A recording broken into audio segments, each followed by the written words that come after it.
Today, for the first time ever, I'm going to be taking a look at the show Sonic Boom.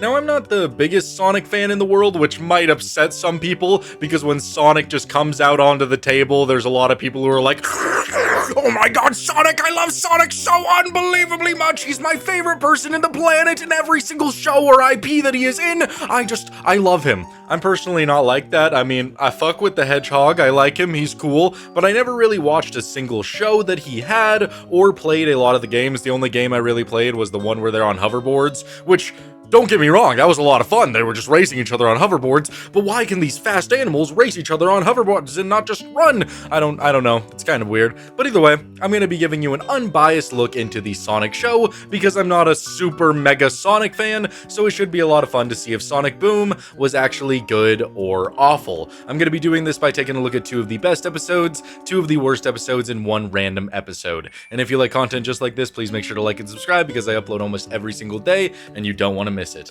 And if you want to be a part of the discussion, you could join my Discord. We have great stuff about movies, games, shows. You could send your pets, you could share your art. It's a great place to hang out. Now let's finally take a look at Sonic Boom. Starting us off, taking a look at one of the best episodes in the series with a 8.7 on IMDb, we have The Biggest Fan, and we have those Sonic fans just sitting on the edge of their toes, grinding their toes into the ground, keyboards ready. Does he like the episode, or am I going to have to obliterate him and say that he's wrong? Oh, God! I actually love this episode. I thought it was unbelievably hilarious. This is just right up my alley with the kind of comedy, and it just helps so much that the episode is a Misery reference. Yeah, if you've seen that horror movie from the 1990s, one of my favorites of all time. It's so unbelievably good, and the fact that they made it this comedic, beautiful.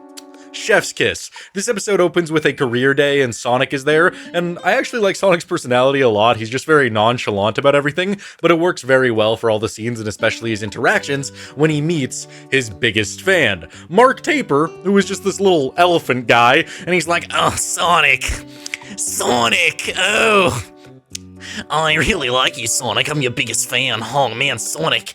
Oh, man. And Sonic wants to give him an autograph, and he starts squeaking because he didn't bring a pen. And he's like, okay, Sonic, I'll see you soon. And then Sonic just goes away for a second, and then all of a sudden, Mark Taper is there again. I'll see you real soon, Sonic.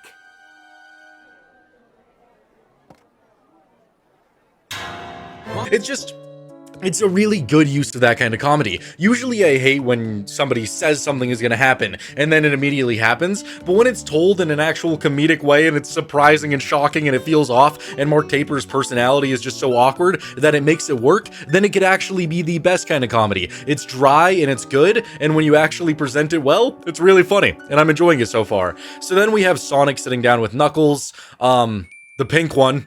What's the pink one's name? I don't remember the pink one's name. And, Tails. Cool, awesome, and Mark Taper just shows up and he's like, oh, Sonic, what did you get? Look, we must have gotten the same exact meal. Oh, I got a hot dog and fries, and I got a grape soda, and Sonic says that he got an orange soda, and he just starts crashing out again, and he's like, no, this is all wrong! And he just goes up to buy another drink, and I just think that's genuinely so funny. Chili dog fries and a grape soda. I got an orange soda. This is all wrong! I don't know. Mark Taper is a wonderful villain for this episode. I think he's hilarious. So he starts hanging out with Sonic a lot. He becomes his assistant and he starts hanging out with him just nonstop. Mark Taper is just really, really freaky with everything. Like, he honestly feels like he's gonna get sexual. Like, he's like, oh, Sonic, I think you're giving me a hernia. I might need your help with it. Oh, yeah, Sonic. It just feels like that, but I think he's really funny. So it eventually gets to the point where Mark Taper doesn't want Sonic to go and hang out with his friends, so he offers to drive him to the movie later, and so they get in the car, and Mark Taper's like, oh, there's only one way we can be friends forever, Sonic! And he crashes the car. Spend all my time with you, and I know just how to do it. And Sonic wakes up in a cast, in a bed, and Mark Taper God, he's just so freaky. He puts on like a little Sonic like headband and he's like, now I get to be Sonic and you get to be Tails. He just gets so freaky with it, but it's so funny. Sonic just stuck in this bed as he's watching this elephant freak, this little plumpus man just start pretending to be him. I think it's hilarious. And he just keeps leaving to go and get pies and Sonic keeps trying to escape. Eventually Knuckles and Tails and the pink one, they show up and they knock on the door and they also get annihilated by a booby trap and they wake up in cats. And he's like, oh wow, I just keep getting so many different friends. Oh, this is so enjoyable. And then we get a decent combat at the end where they try to fight him while they're all in casts, and then Sonic actually isn't hurt at all, none of them are hurt, so they tie him up and they defeat Mark. But oh my god, for the majority of this episode, I was just cackling. I was laughing so much, I can't express to you just how funny this awkward, just stupid-ass elephant is. He's really funny. Just all the scenes where he just gets more and more unhinged, and he just crashes out even more, I just think it's great. I think just taking a character like Sonic, who is so nonchalant about everything, just go with the flow type, just chilling, and then have a character like this, who is like, oh, Sonic, Sonic, you're exactly what I needed to bust. Oh, Sonic, oh, you hedgehogness, oh, yeah. I just think it's really, really funny. This was a phenomenal episode. It was so hilarious. If I was to rate it 1 to 10, I would probably give it a solid 9 out of 10. There's some things that dragged a little bit, which is why I'm not going to make it a 10, but for the majority of the time, it was just perfection. This was a great introduction to Sonic Boom for me. Taking a look at one of the worst episodes in the series with a 6.1 on IMDb, we have Buster. And by the way, a 6.1 isn't even remotely bad. That's pretty crazy. I guess that speaks volumes to the series as a whole, saying that it's honestly pretty good. I mean, I've been having a decent time so far. So this episode, I actually really love the beginning of it because they're fighting a fireman robot, which it just does the exact opposite of everything a fireman would do. And just like having Eggman just sit on the sideline on a bench just reading a paper, just trying to describe that it makes sense because if he's called a fireman and he does the opposite of it, then it's kind of funny. I don't know. I just like it. Like, he does things where he's trying to light stuff on fire. That's kind of whatever. But then it cuts to him trying to put a baby into a burning building. The evil anti-fire bot is putting a baby walrus into a burning house! And that actually got me to laugh a little bit. These scenes don't last very long because Sonic defeats the fireman really fast, but I enjoyed them for what they were. It was a good opening to the episode, a good 45 seconds of just fighting a fireman. I liked it. So then they see that there's a cat in the tree. So Styx goes over there and just starts violently shaking the tree, scaring this poor cat, and it works out, but they realize that Styx is just a dirty animal abuser, and they won't have none of that. So they have a group meeting, and they're like, Styx, listen, girl. Like, Shotty, you're so bad with animals, you gotta get something. You gotta get yourself an animal so you can learn to appreciate them. So she goes to the pet store, and she doesn't like anything because they're cute and cuddly, and that is when we find the Pukazoid Buster. It's a little robot that just throws up slime, and that's probably, honestly, if I was going to take an educated guess, why people reviewed this episode to be the worst in the series, because a lot of it is just bleh, bleh, bleh, just constantly. It just throws up for a while. There's a bunch of different scenes where everybody's trying to like do their jobs or do anything they really want, and then the little robot creature just pukes all over them, which is fine for the most part. Nobody really likes it though, because they're just, you know, covered in slime all the time. So they do an intervention. They're like, Styx, you've been doing way too much fentanyl. Also, your dog has to go, or we're gonna go. And so Styx is all like, fine, I'll leave if that's how you guys are gonna be. You know, you're not really making this very enticing for me to stay. You guys wanted me to get a pet in the first place. Why are you doing this? Oh, God. And then they hear a knock on the door, and it's Eggman. And he's all like, oh, hello. Here's a little bone for the silly dog. And then he eats it, and he transforms into a giant squid tentacle monster, which visually was pretty cool, I can't even lie. That's probably the most visually appealing thing I've seen while watching the show thus far. Even that, it's not that cool, but I still liked it. He's just a squid dog, and he starts fighting everybody, and then Styx is like, oh no, bro. Please, my little Buster, oh. You know I love you. Didn't we have some good times together, please? I love you. And then the dog thinks about all their good, lovely times together and decides to spare them all. and Eggman runs away in defeat, and that's pretty much the end, the absolute end to the episode.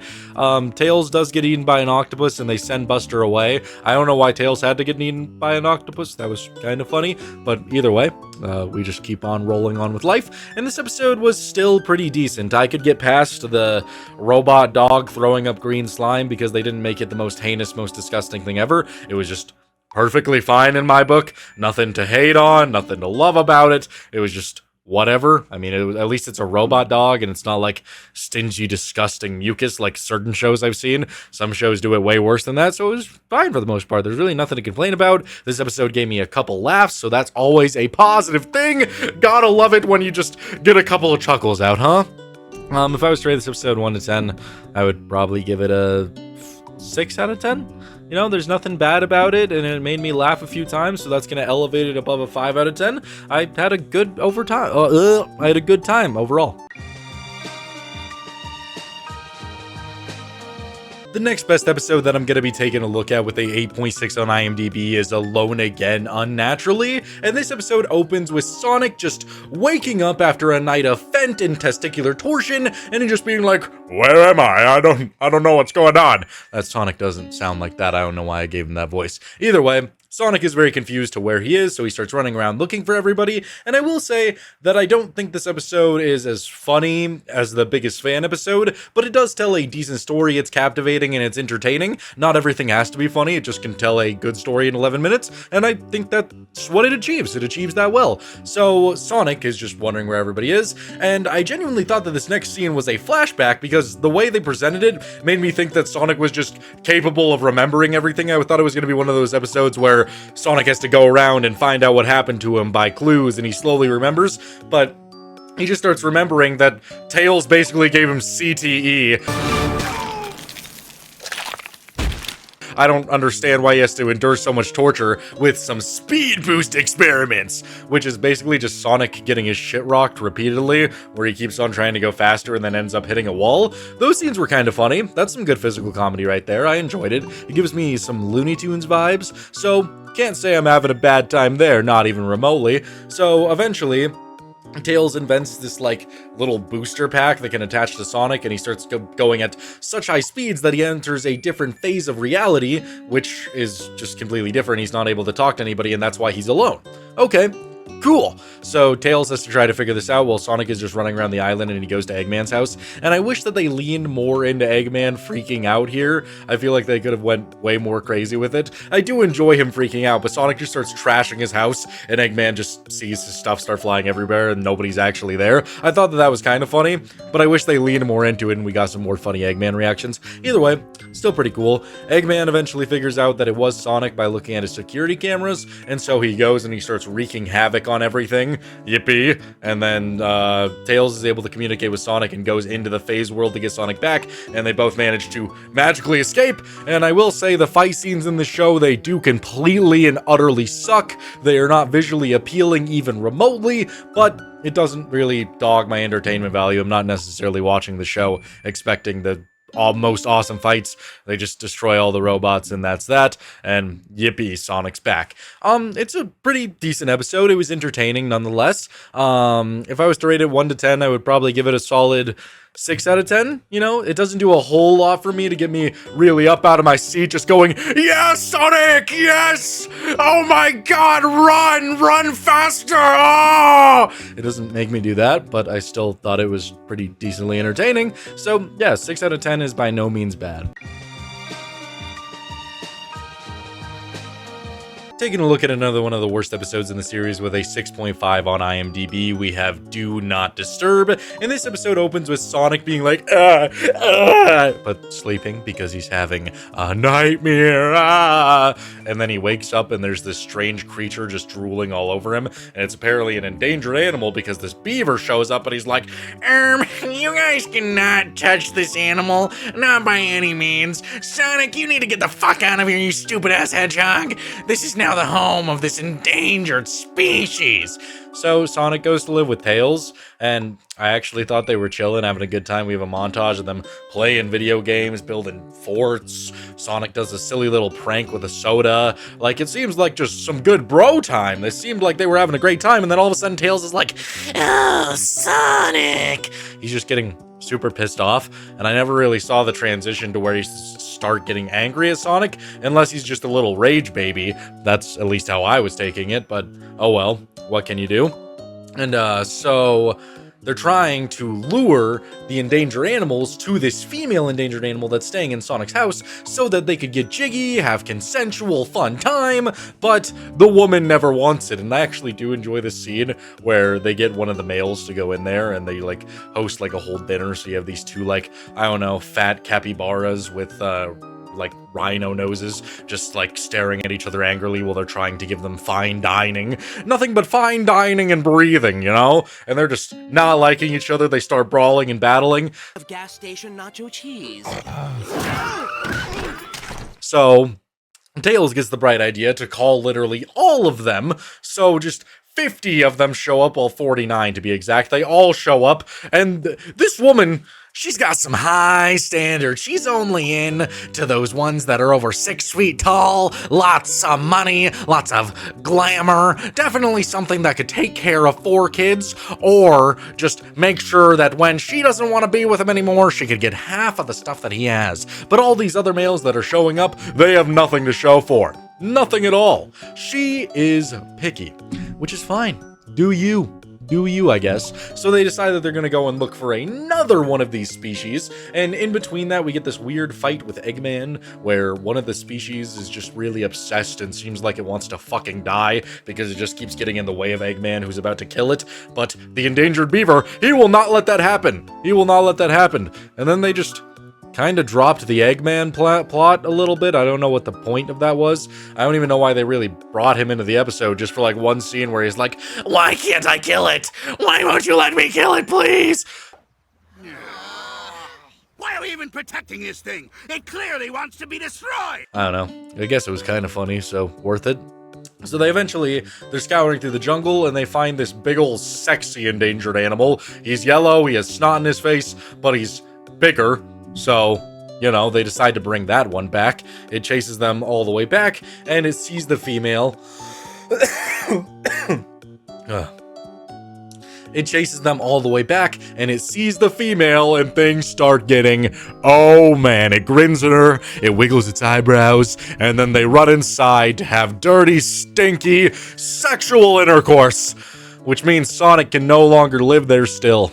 And nobody can live there in an immediate area because they're going to be getting grimy and dirty with each other for a while. So, yeah, that's pretty much the episode. You know, if you like endangered animals, just trying to woo a female endangered animal, then it's probably your cup of tea. Frankly, I think this is probably the most boring one I've seen so far. Just the entire plot of it wasn't very interesting. It's just very slice of life. It's not bad necessarily. It's not an episode that I would ever want to watch again. But if I was just to, like, turn this on, my brain's off, I'm just chilling, it would be perfectly fine. It's not the funniest, but it's just kind of whatever. If I was to rate this episode 1 to 10, I would probably give it a 5 out of 10. There's nothing inherently awful about it, but there's nothing too good about it that makes me ever want to recheck out this episode. Heading on over to the random category with a 7.8 on IMDb, we have Battle of the Boy Bands, and this one is all about good old-fashioned JB, Justin Bieber. Yes, he's not Justin Bieber, he's a beaver. How exciting. Oh, Justin, would you like a little stink in your pink? Sorry, I'm just thinking about that Me Canyon video now that I'm talking about Justin Bieber. Either way, so, Amy and the other girl, they start obsessing over Justin Bieber. Sonic does not understand that. They don't fuck with Justin Bieber at all. They're not about it. And so they just don't understand why they're obsessing over this child. And watching all these characters just line up to meet Justin Bieber, I was thinking, oh man, the show should make it very clear that Justin Bieber is 13 and all these women are like 26 years old because they were all just predatoring over Justin Bieber. You know, have you ever seen those videos when he was like 13 and it's just a crowd of like 27-year-old women all trying to grope and grab him? Justin Bieber really got diddled. Just diddied everywhere. feel bad for that guy. But either way, that's besides the point. Let's just focus on Justin Bieber. And I actually kind of thought it was funny how every girl is just lining up and he's just saying, "Oh, you're my biggest fan. You're my biggest fan. You're my biggest fan. Oh yeah." He's just, making them all obsess and believe that they're the one that he's talking to so that they could have a awful, horrible parasocial relationship with Justin Bieber and just feel like they're connecting to him. Oh lord. Sonic, Knuckles, and Tails, they realize that this might have some nasty implications, so they decide that they're going to form their own boy band to counteract this, and I actually think the scenes that we get with this are a lot of fun. Specifically where they just start getting jiggy with it. They're just like, "Oh, this is gonna be hard," and then they get jiggy with it and they're like, "Oh, that was hard," and then they're like, "Oh, well, we did that really fast, but we gotta find a way to use up some of that montage time." Well, we've still got a little montage time left.